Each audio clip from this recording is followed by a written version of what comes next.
I had a kind of an interesting encounter today that I wanted to share with you. I had something else planned for this space, and I find myself deviating at the last minute. I had a half a week in Houston leading up to today. I'm speaking on Friday as I'm recording this, and I spent Saturday evening through Thursday morning in Houston preaching for the Cy-Fair Church in the suburban Houston area, Northwest Houston. Had an outstanding week. Glad to be there. Glad to come home. And we arrived late in the afternoon on Thursday or so. I live in Leander, Texas. For those who don't know, Leander is a small town to the north of Houston, or sorry, the north of Austin. I preach in Georgetown, which is a little bit down the road, about a 20-minute drive or so from my house is where the church building is. That's a pretty reasonable commute by Texas standards. You may or may not agree. Georgetown is to the east of us, I suppose you would say. And it so happened in our route back from Houston that I did not drive through Georgetown. I drove straight to the house through Austin. And having done so, I was kind of surprised, I suppose, when I had an opportunity this morning to go to Georgetown. Details don't matter, and found out that things looked different than they did the last time I was in town, which is just 5 days ago, or it wasn't 6 or 7 days ago, I suppose it was. A week makes for a lot of changes in our part of the country these days. I don't know how things are in your neck of the woods, but in Georgetown, Austin in general, but especially in Georgetown, things are changing all over the place. And people are moving in their new subdivisions and all the rest of this. And all of that basically means road work. In Texas, if you're doing any kind of advancement at all, any kind of building, there's going to be road work going on, which is inconvenient and awkward and requires a lot of signage. And before I left, I had in mind an outline. I'd tried to do most of my work for this week before I left town. And I had something planned out for this space, and I had it outlined. I didn't have it recorded, but I was ready to go with it at least. But my experience today just kind of put something else in my head. I thought I'd share it with you. The idea of signs and the changing of the world that is around us, and how it is dangerous for us to just kind of drive blithely through life, without any kind of attention paid to the actual details of what's going on in our world. Driving, I think, is a really good metaphor for life at large, I think, because there are 1,000 things going on when you're driving, and you take 90 to 95% of them for granted, I think. And you should. I'm not saying that in a bad way. It is necessary in an overwhelming bevy of information for you to focus yourself on the things that are important. And that requires us to assume a lot of things, for us to assume that the road is flat and that there's a curb on each side and that traffic goes in this direction or that direction. Things are very, very consistent. If you're pushing back from that, that's proof of my point. The reason that we take them for granted is because they are consistent and we just don't pay any attention to them. And road signs are one of those things that we assume are going to be the same. That's why construction crews put up so much signage, because they're trying to grab your attention. Things are different. Things that you are taking for granted are not, in fact, the same right now. And so you need to wake up and pay attention to something that ordinarily you would not pay attention to. And I find that to be a really good illustration of how life works. Most of the things in life stay pretty stable, and things in our life as Christians tend to be pretty stable. But as you tell your student driver all the time, you need to not get too complacent about these things. You need to not get too comfortable, because as consistent as 90 to 95% of the things in our world are, The rest of the things do change from time to time, and even the consistent things change from time to time. So we need to be alert to these things and not just assume that the stable world we see is going to remain stable under all circumstances. Paul alludes to this a little bit in 1 Thessalonians chapter 5 regarding the times and the seasons that are coming. And there's a lot of debate about exactly what this day of the Lord is that he's talking about here. The usual application is to the end of all things physical, and I think that certainly there is application to be made there. More often than not, I would suggest to you the most practical application of the coming of the day of the Lord for you and me today in the 21st century is the ongoing everyday trials and challenges that we face, sometimes extraordinary challenges that tend to hit us out of nowhere, that come in an unexpected fashion. He goes on to write in verse number 2, "For you yourselves know very well that the day of the Lord will come as like a thief in the night. When they say peace and security, then sudden destruction will come upon them, like labor pains on a pregnant woman, and they will not escape." Peace and safety. We assume that everything is fine because everything has been fine. Peter plays with this idea on a similar topic in 2 Peter chapter 3. There are people who don't believe that things are going to change because they've always stayed the same, ignoring the fact that they have not actually always stayed the same. It's just been a really, really long time since the last global event that transformed the nature of the face of the earth. It's been a long, long time. Doesn't mean it didn't happen. It doesn't mean it won't happen. Likewise, in your daily commute through life, just because things tend to stay the same, that doesn't mean they will stay the same. And therefore, even in these areas where you mostly take things for granted, don't completely take it for granted. Stay awake, stay alert. Distracted driving is a very serious problem. The reason that people text and drive is because the world in front of them seems pretty okay. It seems pretty stable. Surely it won't be that big of a deal if I duck down a little bit and play with my phone. And maybe it won't. Probably it won't. But things do change, and sometimes when they change very quickly. And if that is the case, then you need to have your head up. You need to be alert to the circumstances that are very possibly, at least, if not definitely, changing. Don't assume that the world is going to look the same tomorrow as it did today, or assume that it looks today the same way that it did yesterday. Another great clue for us, another pointer that occurred to me is being clued into the other drivers on the road. And I'm going to talk about both kinds of drivers here as we go. There are other people, most of the time at least, there are other people who are on the road going more or less where I am going. And if you have a road like I was trying to negotiate today, where lanes are not in the right place, I'm supposed to be driving straight, but I'm not. I'm driving very much to the right and then straightening out, or very much to the left and then straightening out. That is a very awkward thing. And they will try to put studs in the road or even orange and white striped barrels. I don't know how exactly they do it in your neck of the woods, as it were, but road crews want you to drive in the right place, and so therefore they will put up signs of some sort. But since you're not looking for those signs, you're not anticipating those signs, they can be difficult to spot sometimes, no matter how brightly colored they are, no matter how effectively they may have been placed. They are there, they are visible, I should see them, but maybe I don't. And one of the best ways for me to notice these kind of things is to pay attention to the other drivers on the road. The person in front of me who is occupying the same lane that I am, and at least in the short term is going the same place that I am, is telling me the way to go. And since he is probably going to avoid the barrier in the road, he's going to go around the markers, etc., he provides a path for me to go in. And by paying attention to the other drivers, which I should be doing anyway, right, under the best of circumstances, I need to be paying attention to the drivers that are around me. By watching him go in what turns out to be the right direction, hopefully at least the right direction, I can be emboldened and directed in going in the right direction also. It's even more, it really looks more like me following people than following the signs. But what it really is following the signs. It's exactly what Paul talks about in 1 Corinthians chapter 11 and verse 1. Be imitators of me as I imitate Christ. There's somebody ahead of me who's trying to do the same thing that I'm doing.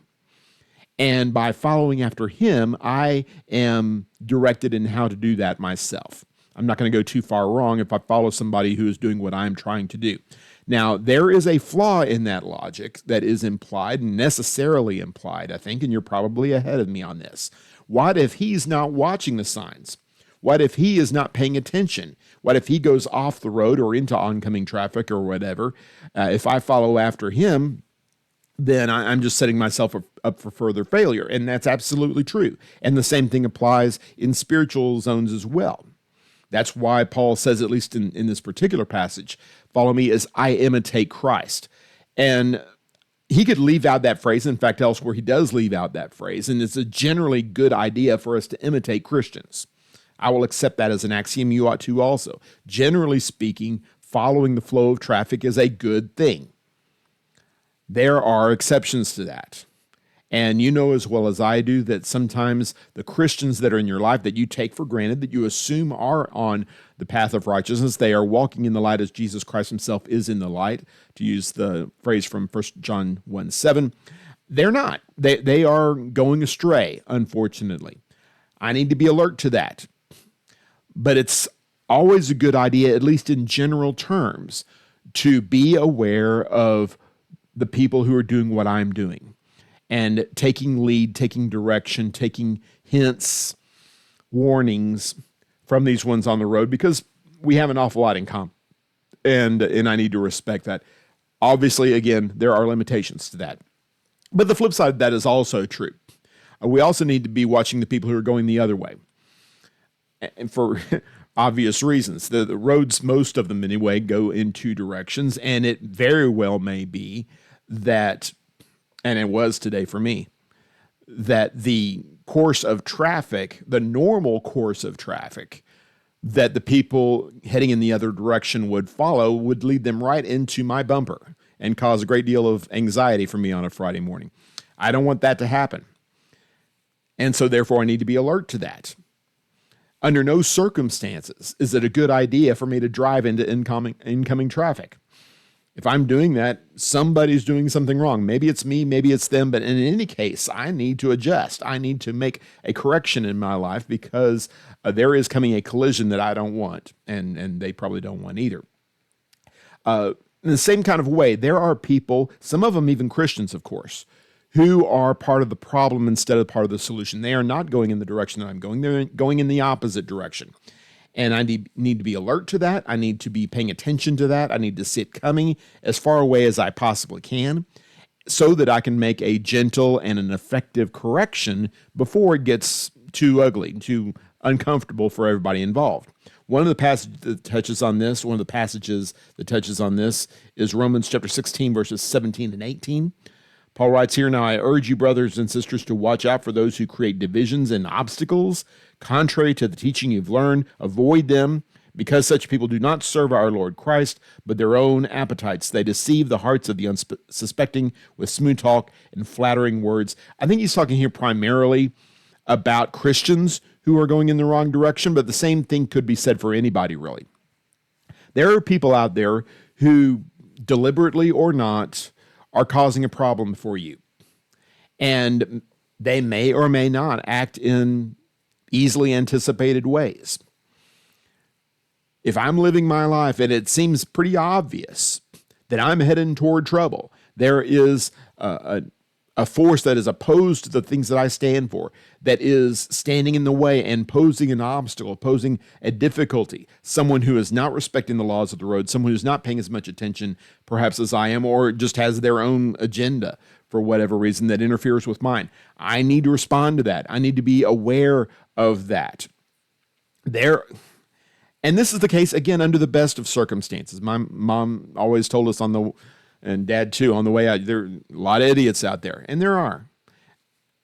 It's easy when you watch a lot of car crash videos and such to assume that they're just on every street and half the drivers out there are complete and total morons. That's obviously not the case, because most of the time that you're driving, you don't get into any kind of incidents, and you frankly don't even see that many incidents. That's partly because you're doing a good job driving, but also because everybody else is more or less behaving themselves also.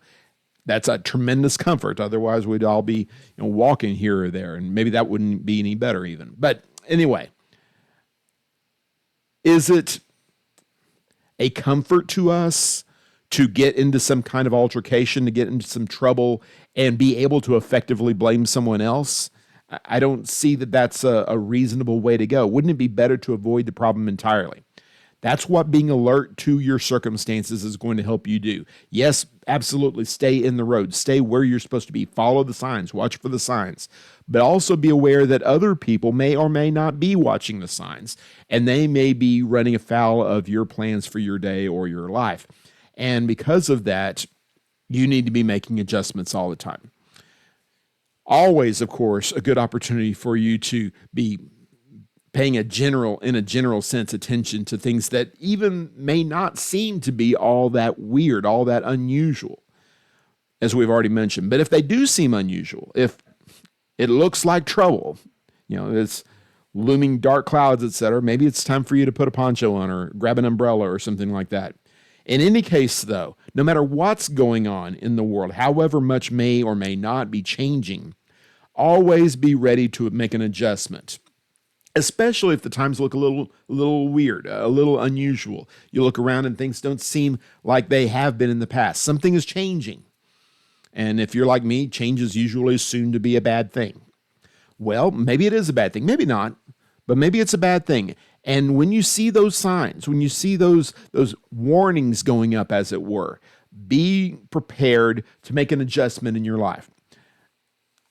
For whatever reason, in the wisdom of God, things don't always go according to the plan. And we see some logic behind that in other people. The Bible talks about this sometimes, where God throws a wrench into the works for some kind of specific plan, some kind of specific agenda that he may have in mind that he may or may not have clued the people involved in with.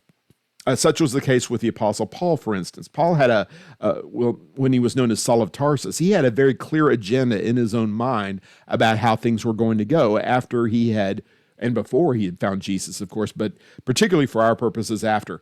When he found Jesus on the Damascus Road, he was baptized by the evangelist Ananias in Damascus, and he committed himself to preaching the gospel that at one point he had done everything in his power to suppress. He sees himself as a perfect evangelist for his comrades back in Jerusalem, for these ones who he had kept company with, broken bread with, held their clothes when they were stoning Stephen, as it were. Surely that's the appropriate place for me to go preach. And God says, no, you're going to do something else. He tells the Jews about it in Acts chapter 22 and verse 17 and following. And after I returned to Jerusalem, I was praying in the temple. I fell into a trance and saw him telling me, hurry and get out of Jerusalem quickly, because they will not accept your testimony about me. But I said, Lord, and Paul talks back to Jesus just like we do sometimes, I guess. Lord, they know. In synagogue after synagogue, I had those who believed in you imprisoned and beaten. And when the blood of your witness Stephen was being shed, I stood there giving approval and guarding the clothes of those who killed him. He doesn't finish his argument here while he's teaching the Jews about his life here, but it's not difficult to fill in the blanks here. They know who I am. They know what I did. Who better than me to talk to them about the gospel? And Jesus says, no, we're going to do something else. He said to me, go, because I will send you far away to the Gentiles. That's his plan. Why in the world would you pick Paul for that? Well, I think in hindsight, it's easy to say that Paul was a great choice by the Lord. Not that Jesus needs my approval for the choices that he's making here, but Paul is extremely motivated and extremely capable of carrying the gospel to a lost and dying world out there in the Gentile world. And anytime he was mixing and mingling with the Jews, trying to teach them about the gospel, they just started trying to kill him. They killed him enough when he was preaching to the Gentiles, or tried to kill him, that is, when he was preaching to the Gentiles. Verse 22 says, they listened to him up to that point, then they raised their voices, shouting, wipe this man off the face of the earth. He should not be allowed to live. Well, there you go. See, this is what happens when he tries to do things his way instead of yielding to Jesus' way. This is what God will do to us from time to time, not in a cruel sort of way, I don't think, but more keeping us on our toes, as it were. Driving through construction zones, driving through changes in traffic patterns, etc., will make us better drivers, make us more responsive to the world. better even in normal circumstances. And I think that's the way it is in crisis situations for us as Christians. We have a tendency to take certain things for granted and drift into complacency, and that's never a good thing. We always need to be alert, and sometimes God will help us in ways that maybe we hadn't necessarily anticipated or desired, but nevertheless get us to where He wants us to be by being attuned to a changing world, changing climates, changing conditions, and always able to consistently act like we should act as Christians should, so that we can get to where we are going. This road that we are on, of course, leads to a predetermined destination. We are desperate, frankly, to get there, and Jesus is going to help us along the way. Lots and lots of signs. You don't have to pay attention to them if you don't want to, but if you do, it's going to help. And the more attention you pay to it, to these signs, the better off you're going to be. So read your Bible, which is where you're going to get most of the signs, obviously. Read your Bible, pray to the Lord, and ask for guidance and wisdom as we take our steps around, and how we can get ourselves out of trouble when occasionally we perhaps wander off the road and we take a little detour of our own that the Lord had not planned for us. In all these things, though, trust that God is accomplishing great things in our lives and getting us to the heavenly home that waits for us after this life is over. I hope that this encourages you in your walk with Christ and helps you keep your path straight as you try to live your life for Jesus. Thank you very much for following along, and God bless.